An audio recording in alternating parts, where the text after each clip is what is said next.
everyone, welcome back to my another video. Today I'm going to show in this video how to remove minimum age restrictions on your Instagram app. So before going to start the video, if you're not subscribed my channel, please subscribe. So let's start the video. Guys, if you want to remove minimum age restrictions on your Instagram app, then I will show you how to do this. First of all, you need to open your Instagram app, then tap on the profile icon, then tap on three horizontal lines in top right side corner,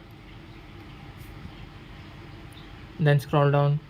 Under professionals you will find account types and tools. Tap on that, then tap on the other. Here you will find minimum age. Tap on that. As you can see, you will find default age and by country age. You have to just remove both and you can add by yourself. You can set as per your choice.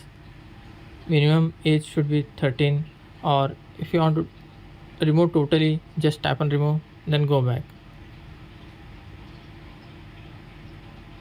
That's it guys. So in this way you can remove minimum age restrictions on your Instagram app. Thanks for watching. Hope if you like this video, please like, share and don't forget to subscribe.